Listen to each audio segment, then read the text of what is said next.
செங்கல்ல இருந்து சுண்ணாம்பு வரைக்கும் கஸ்டமருக்கு நாம தானே கேரண்டி. கான்ட்ராக்டர் குமார் மாதிரி ஆளுங்களுக்கு தான் ஜிபிஆரின் டிஎம்டி கம்பிகள்.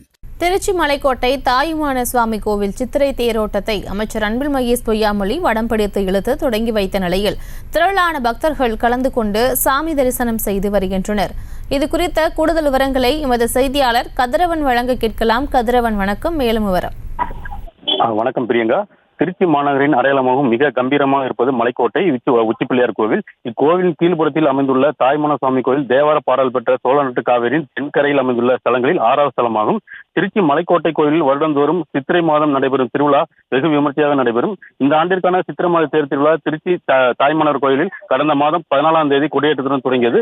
ஒவ்வொரு நாளும் சுவாமி அம்பாள் பகலில் சிறப்பு அபிஷேகம், இரவில் சிறப்பு அலங்காரத்தில் ஒவ்வொரு வாகனத்தில் சுவாமி அம்பாள் வீதி உலா நடைபெற்றது. இதில் 5ஆம் நாளான அன்று சிவபக்தியில் சிறந்த செட்டிப்பெண் ரத்னாவதி அவர்கள் பேறுகாலத்தில் தாய் வர முடியாத அவளது தாயாக சிவபெருமான் பேறுகாலத்தில் மருத்துவம் பார்த்தது ஐதீக நிகழ்ச்சி நடைபெற்றது. 6ஆம் நாளான நிகழ்ச்சியில் சுவாமி அம்பாளுக்கு திருக்கல்யாண நிகழ்ச்சி நடைபெற்றது. விழாவின் முக்கிய நாளான இன்று திருத்தோட்டம் வடம்பிடித்தல் நிகழ்ச்சி நடைபெற்றது. இந்த திருத்தோட்டத்தை பள்ளி கல்வித்துறை அமைச்சர் அன்பில் மகேஷ் பொய்யாமொழி வடம்பிடித்து தொடங்கி வைத்தார். தொடர்ந்து பஞ்சமூர்த்திகள் புறப்பாடு சிறிய சப்பரத்தில் முன்னே செல்ல, அதைத் தொடர்ந்து கோயில் யானை லட்சுமியும் செல்ல பெரிய தேரையும் சிறிய தேரையும் பக்தர்கள் வடம்பிடித்து இழுத்து சென்றனர். மேலதாளங்கள் முழங்க வானவேடிக்கையுடன் வெகு விமர்சையாக தேரோட்டம் நடைபெற்றது. இந்த சித்திரை திருவிழாவில் பலாயிரக்கான பக்தர்கள் கலந்து கொண்டு ஆரவாரத்துடன் சிவசிவா, தாய்மான ஈசா, ஆரூரா என்ற கோஷங்களை எழுப்பினர். மேலும் தேர் செல்லும் பாதையில் ஆங்காங்கே பக்தர்களுக்கு அன்னதானமும் வழங்கப்பட்டது. பிரியங்கா, விவரங்களுக்கு நன்றி.